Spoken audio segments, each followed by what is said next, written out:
one of the last uncontacted tribes in the world. They don't know about the moon landing. They've never heard of the Beatles.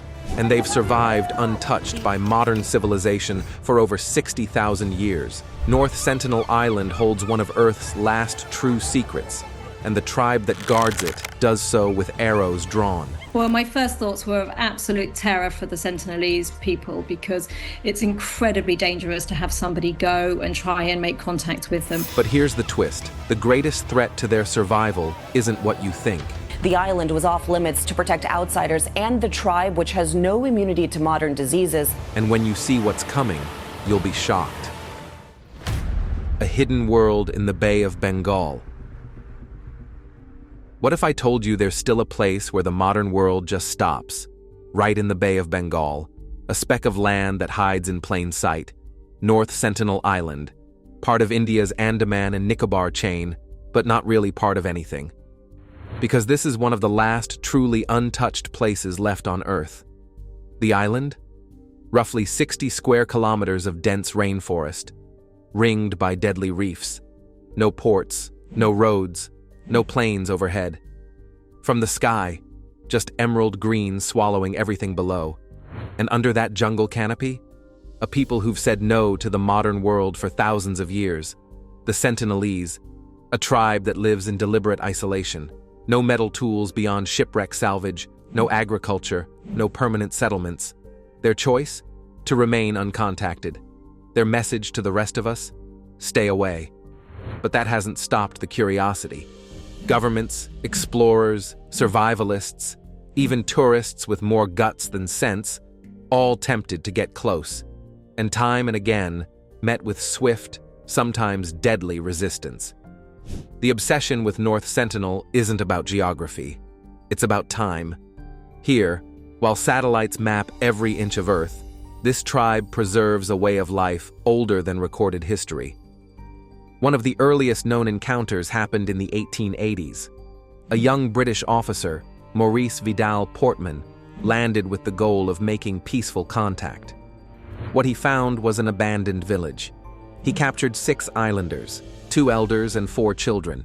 The elders soon died, likely from exposure to disease. Portman, shaken, returned the children with gifts.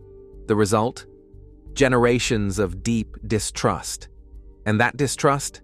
It still holds. Estimates say there are between 50 and 150 Sentinelese. No one knows for sure. No one's ever conducted a full survey. Why? Because this tribe guards its isolation like no other. And in an age where nearly every corner of the globe has been mapped, probed, and documented, that blank space on the map, it draws even more fascination. In the 1970s and 90s, Indian anthropologist T.N. Pandit led expeditions toward the island. Each time, his team was met with arrows and fierce gestures, even when offering gifts. A few moments of curiosity surfaced, but trust? Never. And that brings us to the biggest question. Who exactly are the Sentinelese? Where did they come from? And how long have they held this ancient ground? Before we dive into that, hit like and subscribe if it skipped your mind at the beginning. An ancient lineage. Now here is where the story turns from fascinating to mind-bending. Because the Sentinelese, they are not just isolated, they are ancient, possibly among the oldest continuous human cultures on the planet. Scientists believe their lineage stretches back to the first waves of modern humans who left Africa, maybe as long as 60,000 years ago. Think about that. Before pyramids, before writing, before the first cities rose from mud and stone, this group was already carving out a life on these islands. Genetic studies of neighboring tribes, the Onge and Jarawa, show markers tied to early coastal migrations. Though no direct genetic data exists for the Sentinelese, for ethical reasons, experts believe they share this deep ancestry. So how did they end up so isolated? During ice ages, sea levels were lower.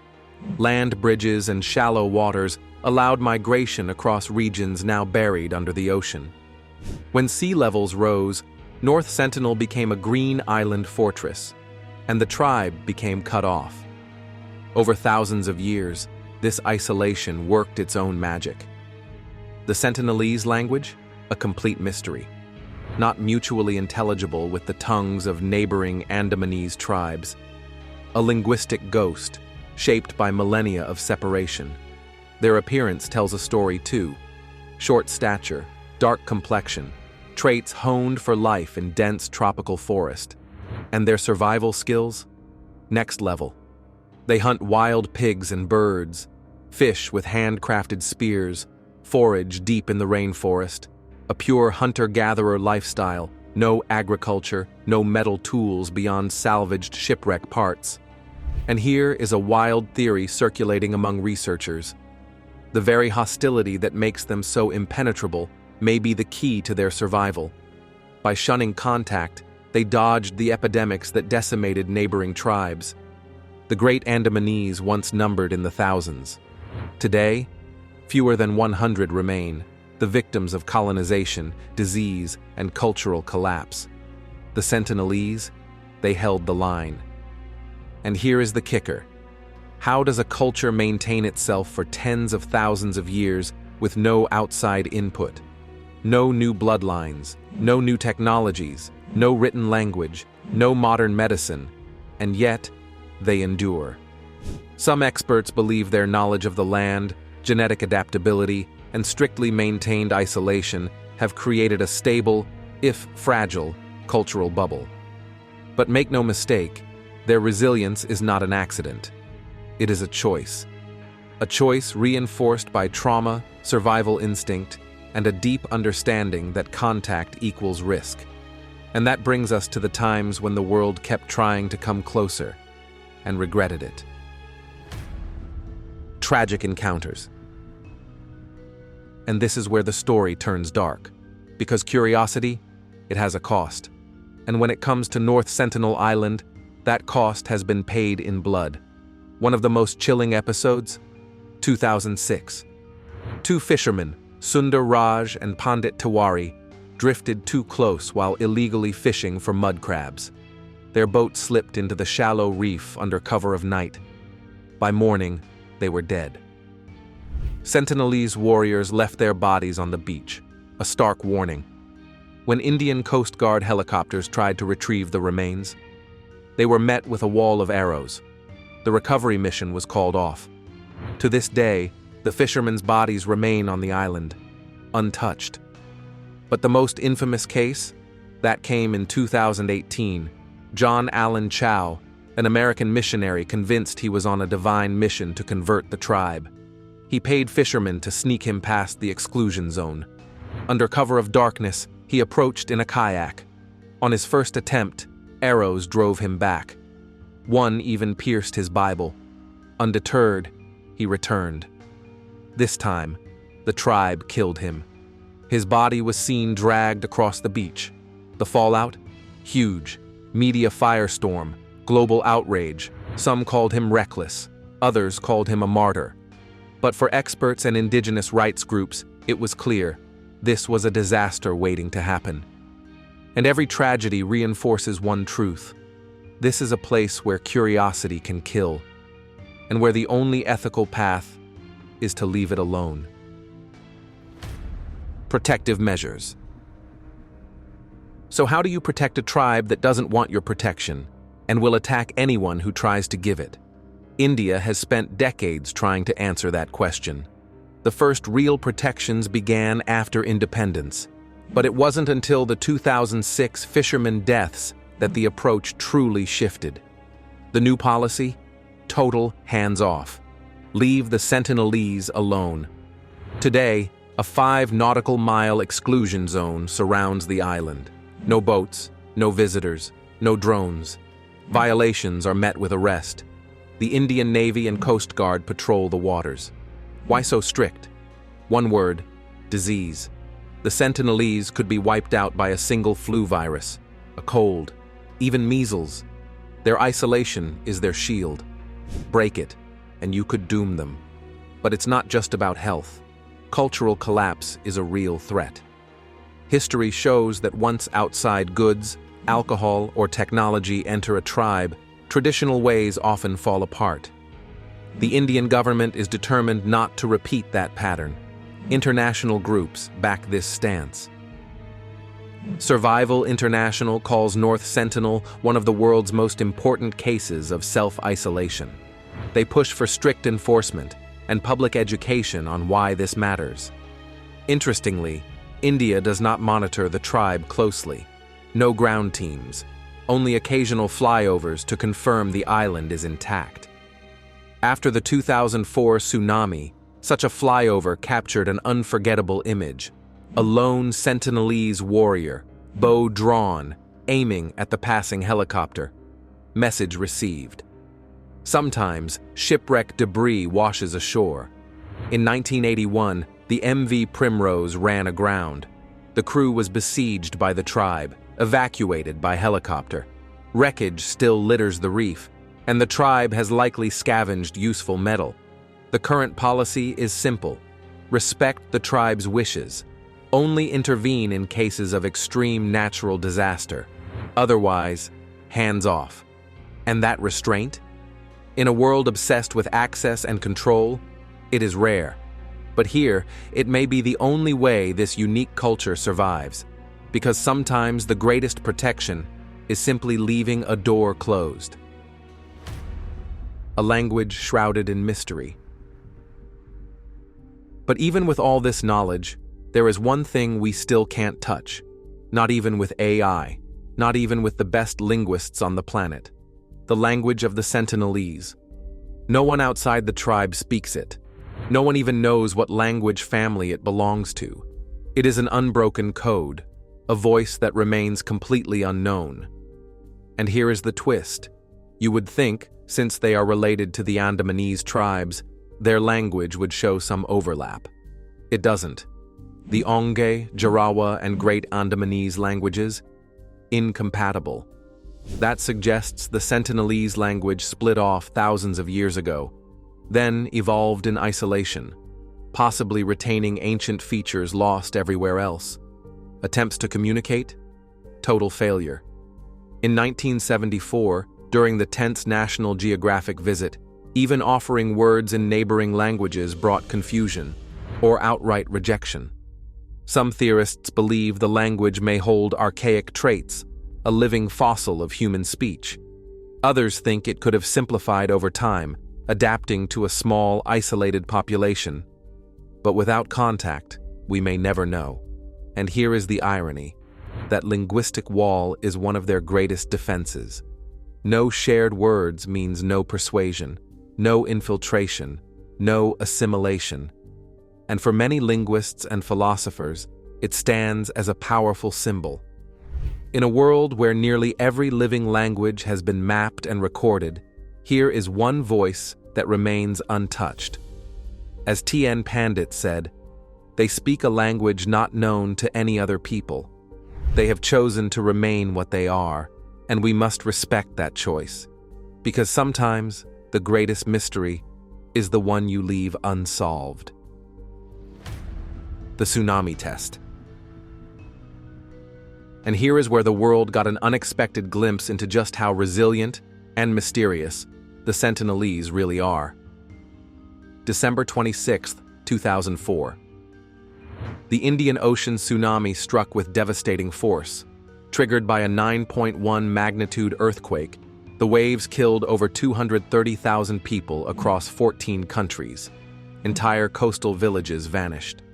The Andaman and Nicobar Islands hit hard.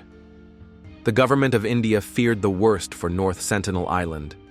The tribe lived on flat, low-lying land, prime target for a massive surge of water. Helicopters were scrambled for aerial surveys. The question was chilling. Had the tsunami wiped them out? The answer came fast, and in a way no one expected.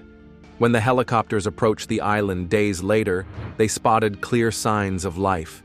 Sentinelese warriors emerged from the jungle, bows drawn, spears ready. One man famously stood alone on the beach, aiming an arrow straight at the passing helicopter. Message received: "We are still here. Stay away." But here is the kicker. Geologists later determined that parts of the island's coastline had risen several meters due to the quake. In other words, the land itself had lifted. Some beaches were now expanded. Mangrove swamps had become dry ground. And the tribe? They had adapted, fast. No visible signs of devastation, no mass casualties. Somehow, they had sensed the danger and moved to safer ground. How? No one knows for sure. Some experts speculate that their intimate connection with the land and sea gave them early warning. Changes in animal behavior, shifts in tides, vibrations in the ground. These are things a tribe deeply in tune with nature might detect long before modern instruments. For researchers and anthropologists, this was both humbling and fascinating. And it wasn't just researchers drawn to this mystery. One voice that returns to this topic again and again? Joe Rogan. Joe Rogan's view on the Sentinelese tribe. Time after time on his podcast, Rogan asks the same question. How is this even possible? In a world where satellites can read license plates, how can a tribe still live untouched? In one chat with anthropologist Brett Weinstein, Rogan marveled. They don't know we've been to the moon. They don't know the Beatles existed. But there's no mockery, just awe. To Rogan, the Sentinelese aren't primitive. They're a reflection of something we lost. Deep ties to nature, simplicity, and total freedom from modern stress. In another conversation, he broke it down. We're losing our minds over social media, and these people are still making fire. No envy of the latest iPhone, no need for likes, just survival, raw and real. And with survival expert Forrest Galante, Rogan took it further. Everyone else got colonized, conquered, converted, but not them. They said no, and they meant it. And that refusal? That's power. But one of his most thought-provoking moments came during a conversation with Matthew McConaughey. Rogan asked the question few dare to say out loud. Are they happier than us? No traffic, no stress, no algorithm. Just life, hunting, fishing, sleeping under stars. The essentials, nothing more, nothing less. And that's why, in Rogan's view, the argument for leaving them alone has never been stronger. If a massive tsunami couldn't break them, humans certainly shouldn't try. The Sentinelese have already proven they are fully capable of managing their own survival without interference. But that's just the surface. There's another layer most forget, one that isn't even on land. Underwater clues. Yeah, the dense forest of North Sentinel hides a lot. But what if I told you the island's biggest archive might actually be underwater? See, the coral reef circling North Sentinel isn't just a deadly barrier keeping boats away. It's a living time capsule. Marine archaeologists and remote sensing pros have long suspected that the reef holds major clues about how long the Sentinelese have been here and how they've survived through the ages. You already know about the MV Primrose wreck stuck on the reef's edge, but go deeper and things get a lot more interesting. Layers of coral growth down below hint at way older human interactions. Core samples from nearby islands have revealed traces of burned material, charcoal and organic remains, dating back thousands of years. The likely source? Controlled fire use by ancient humans. Now, direct sampling of North Sentinel's reef is strictly off limits. But similar reef studies around the Andaman archipelago suggest a clear pattern. Early hunter-gatherers probably used the shallows for fishing and gathering shellfish. Sound familiar? That's still happening today. And here's where it gets wild. Long-term satellite imagery has captured subtle changes in the reef's structure. Narrow gaps, cleared channels, patterns that suggest deliberate use, canoes launched, driftwood retrieved, pathways forged through living coral. But it doesn't stop there. Some researchers think the reef might be hiding serious archaeological treasures. Stone tools, bone fragments, maybe even ancient wooden structures now fossilized inside coral. If that's true, it could completely rewrite the timeline of human occupation on the island. Current estimates say the Sentinelese have been here for at least 6,000 years. But if underwater evidence pushes that date further back, we might be talking about one of the oldest continuous human cultures on the planet. And here's another angle. Biologists monitoring the region say North Sentinel's reef is strangely pristine. No dynamite fishing, no runoff, no tourist destruction. It's a snapshot of how ancient humans could coexist with a marine ecosystem, something modern societies still struggle to figure out. But this balance is fragile. Rising ocean temperatures, acidification, shifting fish populations, climate change is creeping in. And there's another threat few want to talk about: underwater drones. Yeah, as tech gets cheaper, private groups could start sending submersibles to scan the reef, or worse, recover artifacts.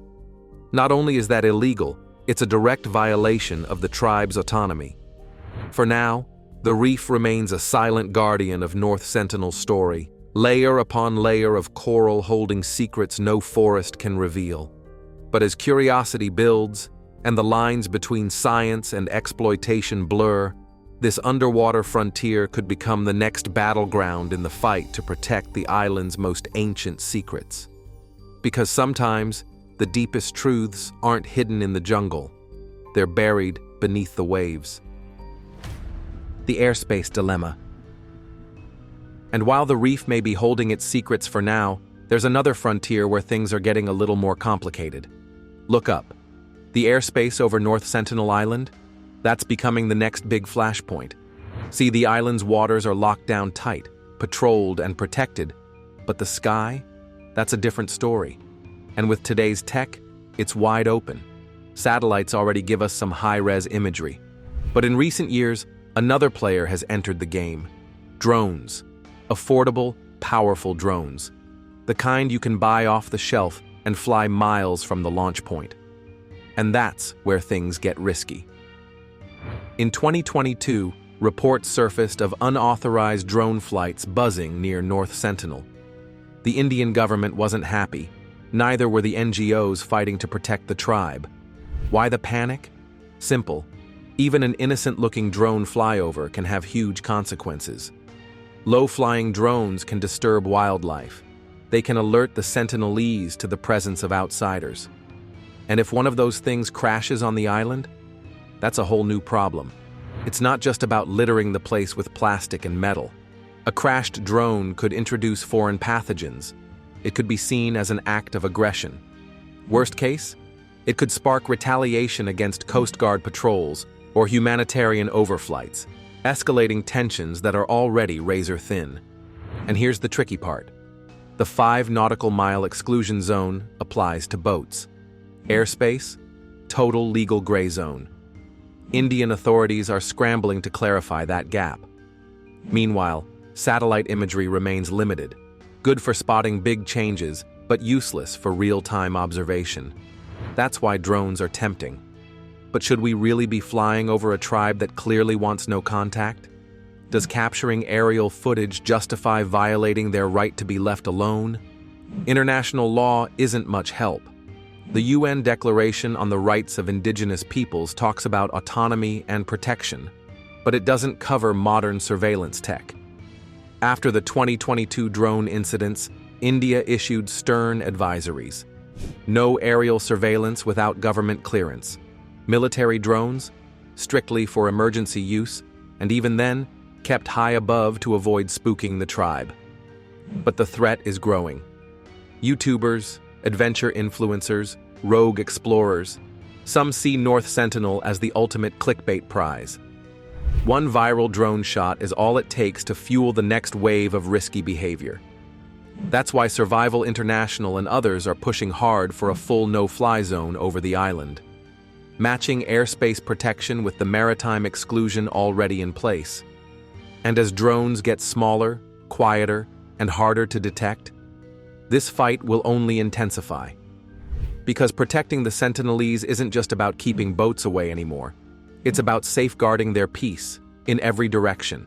Land, sea, sky.